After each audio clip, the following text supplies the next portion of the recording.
pessoal, finalmente vim aqui gravar para vocês os comentários sobre a crônica Evolução, que eu mandei para vocês há muito tempo, porém eu não tive tempo de vir aqui antes fazer estes comentários. Vamos lá.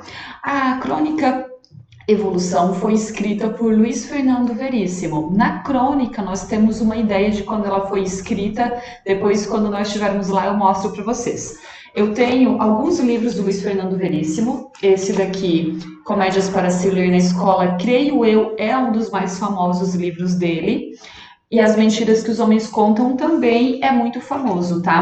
Mas a crônica Evolução foi tirada do livro O Nariz, que está lá na escola, não está aqui comigo agora, mas eu acho essa crônica muito interessante. Então, Luiz Fernando Veríssimo é filho de Érico Veríssimo, um famoso escritor gaúcho. Escreveu O Tempo e o Vento, que virou minissérie, filme, não sei, série do Capitão Rodrigo, da Bibiana, não sei se vocês já viram ou ouviram falar, mas é bem interessante. O Luiz Fernando Veríssimo, ele é vivo ainda, se eu não me engano, ele tem 84 anos, se eu não me engano, e ele ainda escreve. Ok? Vamos direto, então, para os comentários sobre a crônica, porque ela é bem interessante. Vou compartilhar a tela aqui com vocês. Então, vamos ao texto. Evolução, Luiz Fernando Veríssimo.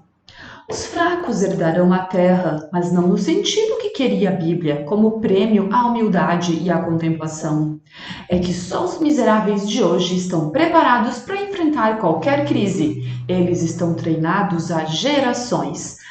Aqui, então, não no sentido da Bíblia, porque a Bíblia diz que é mais fácil o camelo passar no buraco de uma agulha do que um rico entrar no reino dos céus. Mas lembrem-se que isso é uma metáfora, ok? Que, na verdade, pobre e humilde de coração, né? E a camelo passar no buraco da agulha também tem toda a relação com o buraco que havia no muro, coisa e tal, mas isso não é para agora, não vem a este momento, mas esse seria o sentido bíblico, mas não é esse o sentido bíblico de pobres e humildes de coração, mas pobre e miserável mesmo, que passa dificuldade financeira. Atenção, o Luiz Fernando Veríssimo tem o hábito de usar linguagem informal nas suas crônicas, então ele usa o pra, que não é típico da linguagem formal, o correto é para, e as gerações, observem gente, A com H, porque indica tempo passado, sempre com H. Pense um pouco. Tem mais possibilidade de aguentar uma crise total de combustível? Os pedestres, é claro, os carroceiros, algumas tribos nômades, você e eu, acostumados ao carro particular, ao táxi, ao ônibus seletivo e à carona, ao transporte automotor, enfim, não saberemos mais andar. Nós não somos automotores, nos habituamos a ser levados. Não teremos nenhuma chance contra quem se criou em filas do INPS e correndo para bater ponto. Chegaremos invariavelmente por último, nos queixando dos calos.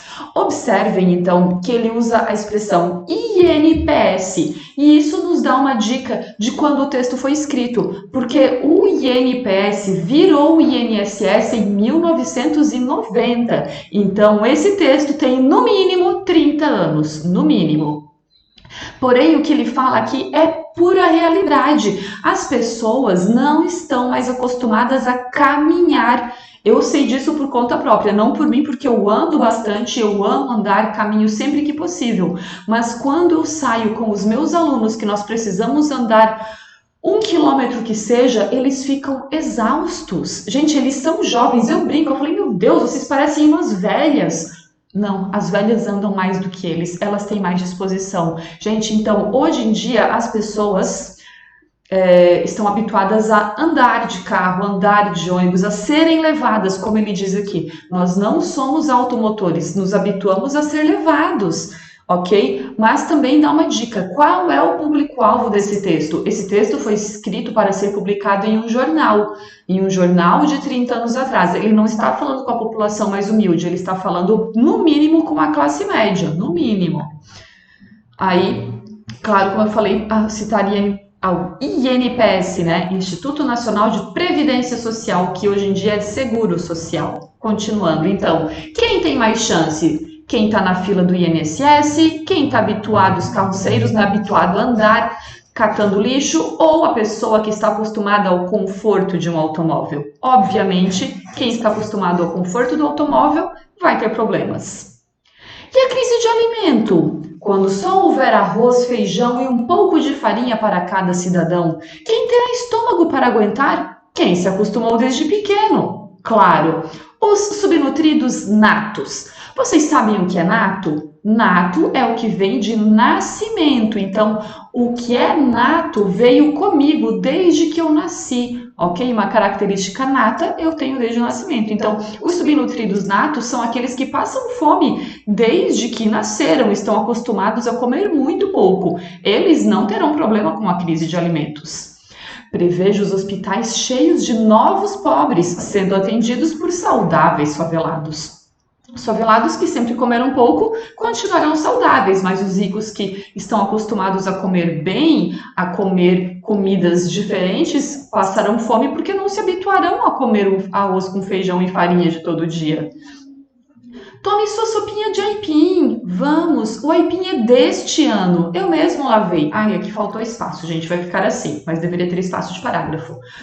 O que se subentende, nós já vimos o subentendido, o pressuposto, né? Na verdade, aqui é o pressuposto. O aipim é deste ano, eu mesmo lavei. Se ele fala que é deste ano, qual é o pressuposto? Que os outros aipins que existem não são deste ano, não são frescos, são coisas velhas. Então, eles comem comidas velhas, ok? Se ele diz que este aipim é deste ano, é porque os outros não são deste ano. Lembrem, a dica está aqui no deste ano, por isso que é pressuposto. A dica está no texto. Hoje ela tem até um pouquinho de sal, coragem. Hoje ela tem um pouquinho de sal. Qual é o pressuposto? Que nos outros dias não tem sal. Então, aqui ele dá essa dica também. Qual é o pressuposto? Se hoje tem sal, nos outros dias não tem. As forças vivas de hoje serão os marginais de amanhã. Associações de lavadeiras farão sopas de aipim beneficente em prol das damas da sociedade com insuficiência calórica, ou seja, que não conseguem comer o mínimo para seu corpo ter forças naquele dia. Ex-zeladores de carro darão pequenas gorjetas a executivos para ficarem cuidando das crianças enquanto eles saem para fazer biscates. De novo, e biscate aqui, creio eu que ele tenha usado com sentido de pequenos negócios. Os líderes desta nova sociedade serão os catadores de lixo, ou técnicos em reciclagem, na nova nomenclatura. Obviamente, o que descobrir reaproveitáveis no meio do lixo será aclamado o homem de visão do ano, com direito a um carroção particular puxado de 3 parelhas de profissionais liberais. Aqui ficou pesado, né? Profissionais liberais, então os profissionais liberais de hoje puxariam carroças nesse futuro de evolução, entre aspas, né? Porque de evolução não tem nada. Então, os catadores de lixo, peguei uma imagem aqui que eu achei a imagem bonita, né? Assim, a imagem, ela é triste e tal, mas é uma bela fotografia. Então, um catador de lixo que achasse coisas reaproveitáveis seria aclamado o nome do ano, porque eles estão acostumados a ver coisas de valor no lixo. Cada privação criará sua elite. Com a falta de energia elétrica, teremos a ascensão dos ladrões, acostumados a andar no escuro. A crise de habitação favorecerá os que vivem embaixo de pontes. Estes venderão seu know-how financiado, mas a correção monetária será demasiada e haverá uma onda de despejos para dentro do rio. O que é vender o seu know-how? Know-how, o seu conhecimento. Como fazer algo. Então, as pessoas que moram embaixo da ponte, hoje, no futuro, venderiam o seu conhecimento para as pessoas que precisarão viver embaixo da ponte também, e assim elas ganharão dinheiro. Eu achei bonita essa foto, gente, olha só, pessoas pobres embaixo da ponte comemorando o Natal, felizes, né? Bonita foto. Comece, portanto, a trabalhar melhor.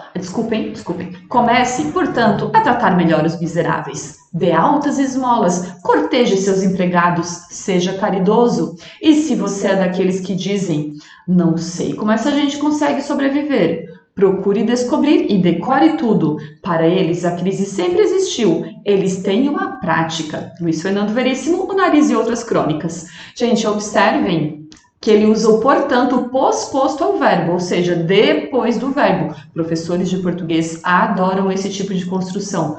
Quando o aluno ou qualquer pessoa, né, coloca o pronome depois do verbo, porque a maioria põe portanto, vírgula, não é? Então, uma opção é o verbo, vírgula, o portanto e outra vírgula e a conclusão, ok? Gente, é um texto de humor, tá? Não tem nenhum viés político, é um texto antiquíssimo. Não, antiquíssimo seria exagero porque ele tem 30 anos, mas é um texto relativamente antigo, não tem viés político, não. É só para nós refletirmos, porque ele coloca o nome de evolução, mas é uma evolução ao contrário, na verdade seria uma involução, quando o mundo, ao invés de progredir, começaria a regredir. Isso seria o que nós chamaríamos de um futuro distópico, aquele futuro que não seria tão bom, ok? Qualquer dúvida, qualquer comentário, por favor, me mandem mensagem lá no Instagram que eu consigo vê-las melhor, ok? Até a próxima!